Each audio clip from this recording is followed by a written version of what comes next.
क्या आप यकीन करेंगे कि दुनिया का सबसे बड़ा मुस्लिम देश कभी हिंदू राजाओं का गढ़ था। जिस देश में आज 24 करोड़ से ज़्यादा मुसलमान रहते हैं, वहाँ कभी रामायण और महाभारत राज दरबारों में पढ़ी जाती थी। आज भी यहाँ की राष्ट्रीय एयरलाइंस का नाम गरुड़ है। भगवान गणेश की तस्वीर नोट पर छपी है। सेना हनुमान को ताकत का प्रतीक मानती है और मुस्लिम परिवार अपने बच्चों का नाम अर्जुन, विष्णु और सूर्य रखते हैं। आखिर ऐसा क्या हुआ कि स्वर्ण द्वीप कहलाने वाला ये देश दुनिया का सबसे बड़ा मुस्लिम राष्ट्र बन गया, और फिर भी इसकी संस्कृति में आज तक सनातन की छाप क्यों दिखाई देती है? इस रिपोर्ट में हम आपको इंडोनेशिया की पूरी कहानी बेहद आसान भाषा में समझाने वाले हैं, इसलिए वीडियो को आखिर तक जरूर देखिएगा।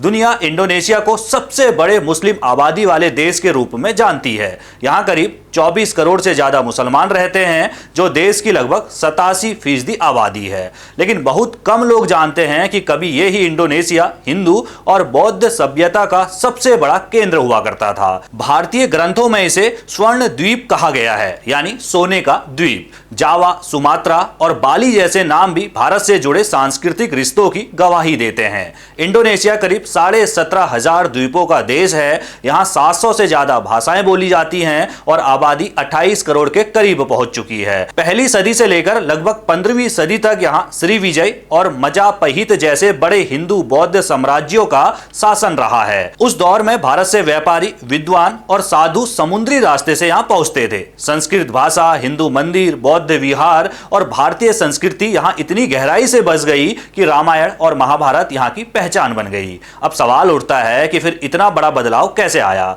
आखिर हिंदू बौद्ध संस्कृति वाला यह देश दुनिया का सबसे बड़ा मुस्लिम देश कैसे बन गया? इतिहासकारों के मुताबिक इसकी शुरुआत व्यापार से हुई। 12वीं और 13वीं शताब्दी के दौरान गुजरात और भारत के पश्चिमी तट से व्यापारी मसालों के व्यापार के लिए इंडोनेशिया पहुंचने लगे। उनके साथ सूफी संत भी आए। इस समय इंडोनेशिया लौंग, जायफल और दूसरे कीमती मसालों का सबसे बड़ा केंद्र था। अरब, भारत और चीन के व्यापारी यहाँ रुकते थे। कारोबार के साथ साथ विचारों और धर्म का भी आदान प्रदान होने लगा। धीरे धीरे इस्लाम का प्रभाव बढ़ा और स्थानीय लोगों ने उसे अपनाना शुरू कर दिया। दिलचस्प बात यह है कि इंडोनेशिया का इस्लामीकरण दुनिया के कई दूसरे इलाकों की तरह बड़े पैमाने पर तलवार के बल पर नहीं हुआ, यानी कि कोई खून खराबा नहीं हुआ कि भाई धर्म बदलने के नाम पर। ज्यादातर इतिहासकार मानते हैं कि यहाँ इस्लाम धीरे धीरे व्यापार, सामाजिक संबंधों और सूफी परंपरा के जरिए फैला है। हाँ, बाद में राजनीतिक बदलाव जरूर हुए। जावा का शक्तिशाली हिंदू मजापहित साम्राज्य कमजोर पड़ा और मुस्लिम देमक सल्तनत मजबूत हुआ। वर्ष 1527 में सुंडा केलापा का नाम बदलकर जयाकर्ता रखा गया, जो आगे चलकर जकार्ता बन गया। इसके बाद धीरे धीरे मुस्लिम सल्तनतों का प्रभाव बढ़ता गया और इंडोनेशिया की धार्मिक तस्वीर बदल गई। यहाँ सबसे दिलचस्प बात यह है कि धर्म बदल गया लेकिन संस्कृति नहीं बदली। आज भी इंडोनेशिया में रामायण और महाभारत सिर्फ किताबें नहीं हैं, बल्कि लोगों की जिंदगी का हिस्सा है। यहाँ की मशहूर पारंपरिक कला वेयांग कुलित यानी शैडो पपेट शो में पूरी रात रामायण और महाभारत का मंचन होता है। हैरानी की बात यह है कि इन नाटकों को देखने वाले और मंचन करने वाले ज्यादातर लोग मुस्लिम होते हैं। यहाँ के बच्चों को भगवान राम, माता सीता, लक्ष्मण, अर्जुन, भीम और घटोत्कच की कहानियां बचपन से सुनाई जाती है।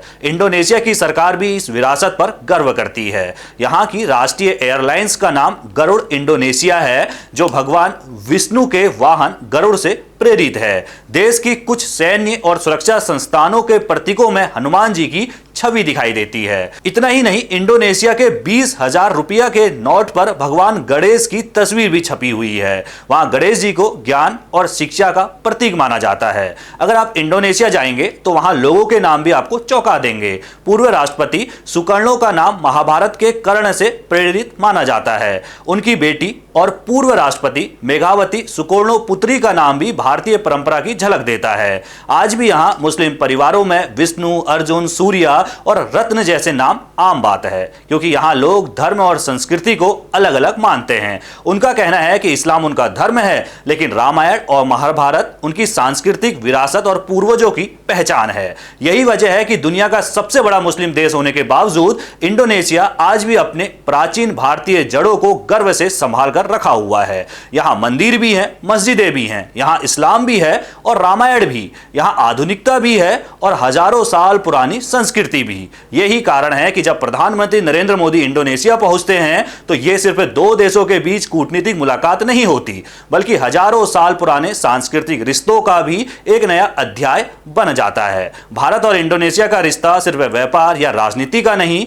बल्कि साझा इतिहास, संस्कृति और सभ्यता का रिश्ता है। तो दोस्तों, इंडोनेशिया हमें एक बहुत बड़ा संदेश देता है कि धर्म बदल सकता है, लेकिन अगर समाज चाहे तो अपनी संस्कृति, अपनी विरासत और अपनी पहचान को हमेशा जीवित रख सकता है। इस रिपोर्ट पर आप अपनी राय जरूर रखेगा। बाकी देश दुनिया की सभी खबरों को पहले पाने के लिए चैनल को सब्सक्राइब करना ना भूलिएगा। नमस्कार।